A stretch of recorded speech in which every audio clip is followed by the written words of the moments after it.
Good afternoon, model fans. Welcome to another edition of Cookie Monster's Model Corner. If you haven't already subscribed, hit that button if you want to see some more lovely rare beauties to come, like this one here. Volvo EC 700 HR high reach demolition that we'll be taking a look at today. Released I think around 2011, now a very scarce model and hard to get hold of. Selling for quite a premium these days. These have been said to have sold recently for the region of $400 thereabouts. Pleased to say I didn't have to fork out quite that much. Managed to get myself a little auction bargain. Is always a good start to the afternoon. So yeah, let's have a look at her, see what all the fuss is about. Collector's edition.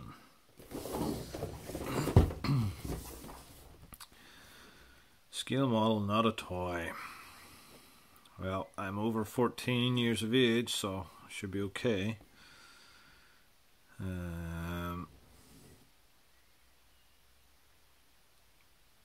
Doesn't say who the manufacturer is, but most of Volvo's other models seem to have been made by either Motor Art or Carrama, so I'm guessing it's possibly from some one of those guys. We might know a bit better whenever we get a look at the actual machine. Oops. Yeah, don't do that, folks. You gotta call in a crane. Major incident. There we go. What is this? Not sure where that came from. But anyway, we have a little instruction sheet. Working range of the boom. Pull the support tools here to keep the boom in a vertical position. There we go. That answers that mystery. Rest position. Oh, we have extendable tracks also. Very nice, very nice. Always a nice little addition. Do not protrude front and rear section of the boom towards the front at the same time, or you will have another major incident.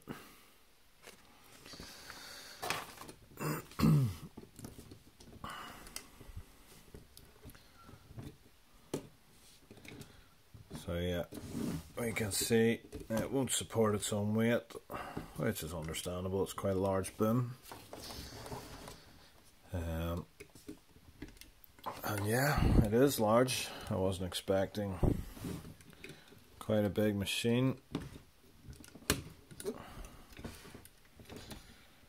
Oh, no rotation on the work tool, unfortunately. It's coming to get you. Yeah, that's a bit of a disappointment. Some of the demolition machines model today, they have rotation. The jaws are very loose.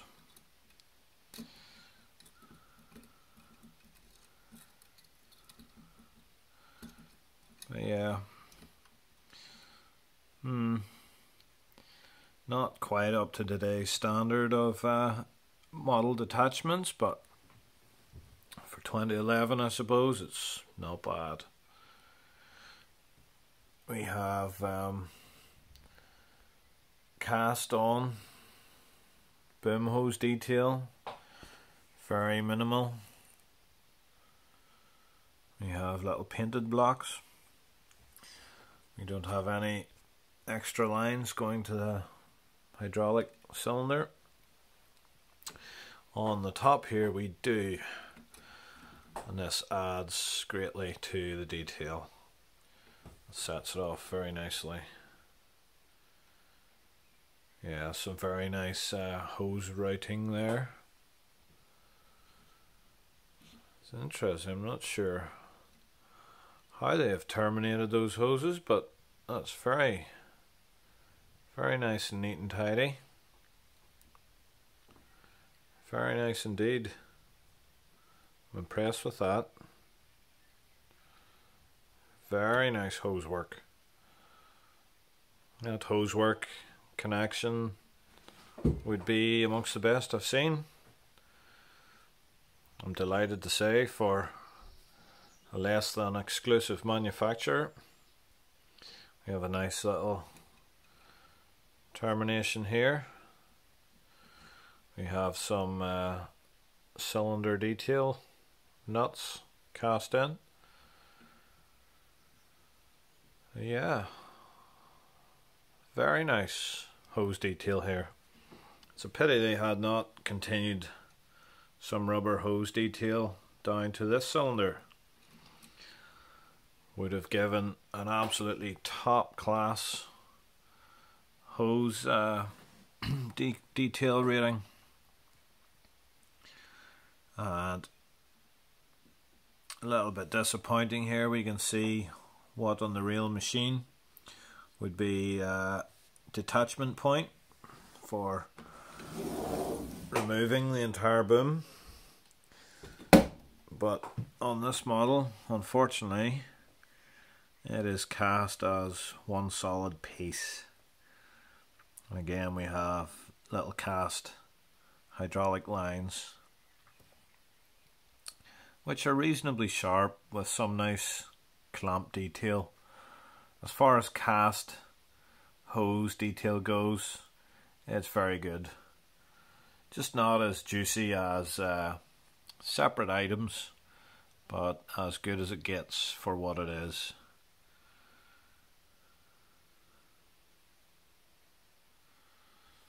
Again, some extra hose detail onto the main lift cylinders would have greatly enhanced it.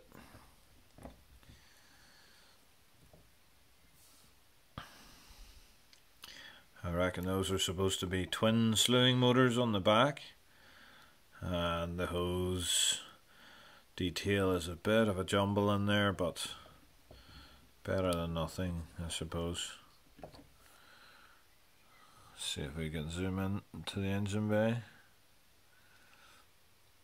A bit random. It's detail, but not much is recognizable to us guys familiar with standard engine. Well, I reckon that's maybe a turbo snails on the side there, housings, but it appears to be like a little 4-pot in there, which it definitely would not be on a probably 80 to 90 ton excavator in this specification. But again, better than nothing. We have little tread boards on the side here, not perforated.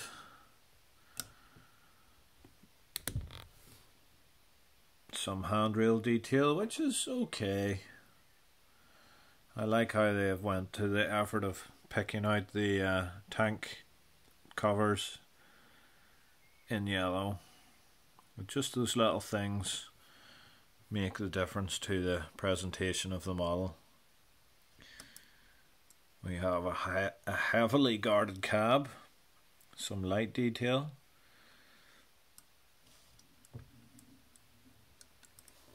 some basic interior detail, but interior detail is quite good actually. We have the little screen to the front right, the 2 travel levers, the seat, and the main operation levers. You can see the little hinges on the back where the rear of the cab moves. The hinges are bolted to the main protection frame. I don't believe there's a little hydraulic cylinder replicated, and it fails to stay up under its own friction. But still very nice that it pivots, and I'm sure a little bit of glue dabbed on the joints I find helps. Not permanently, doesn't stop movement, but just creates enough friction to hold it in position.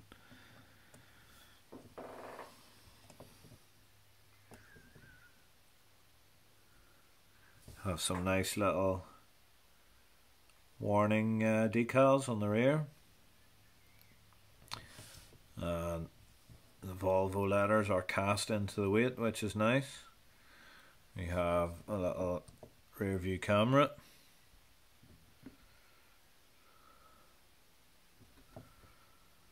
the ventilation grills on the machine are not perforated like you would see on today's high-end models, but again, some nice detail, hinges, tank filler necks, and a nice little step, which are very good for the time that this model was released. And I'm pleased to see the tracks still have the wrap on. This model is virtually as new, so again, as an auction buy, I'm delighted to see I've got a very clean model. So let's see. Oh yep, there we go. There's the Extendable Tracks. As I said, very nice touch.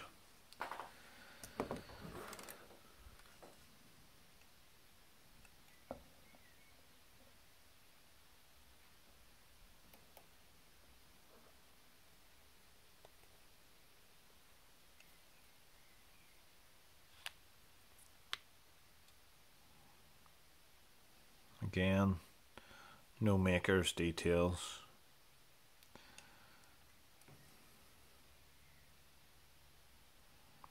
Some lovely undercarriage detail.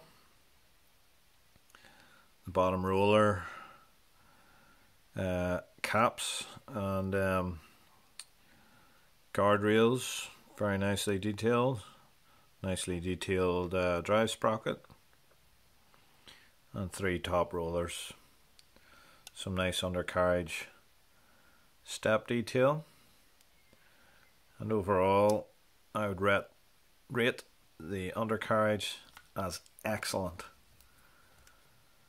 based on the fact that they went to the time and effort of making it extendable, retractable undercarriage. So yeah, as a whole, I am delighted with this model.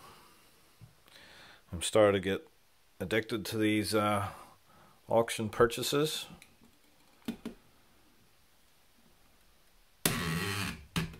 Oh, that one's a bit dry.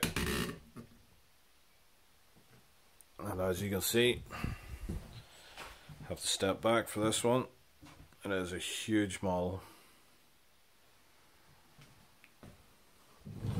I reckon that's approaching 3 feet tall. Definitely 2.5 feet anyway.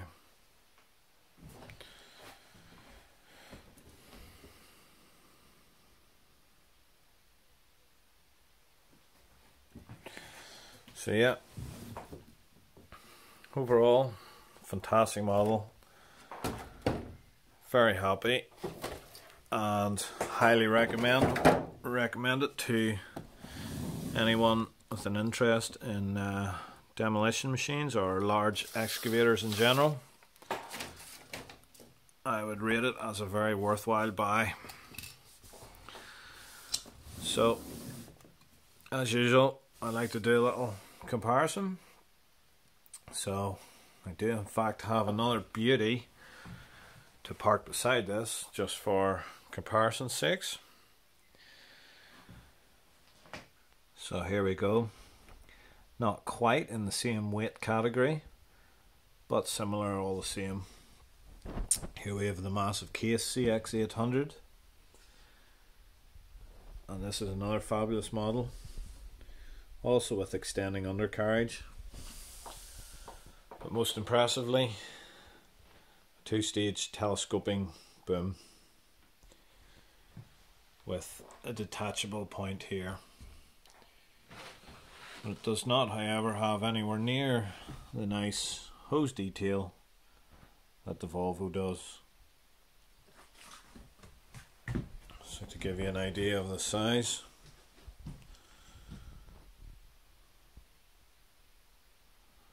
there you have it.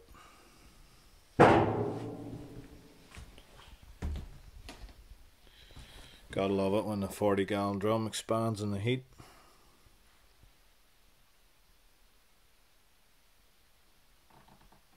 So yeah, we can see the case has a much wider footprint. Similar car body size. The case also has a nice rotating work attachment that I was talking about earlier, whereas the Volvo's does not rotate.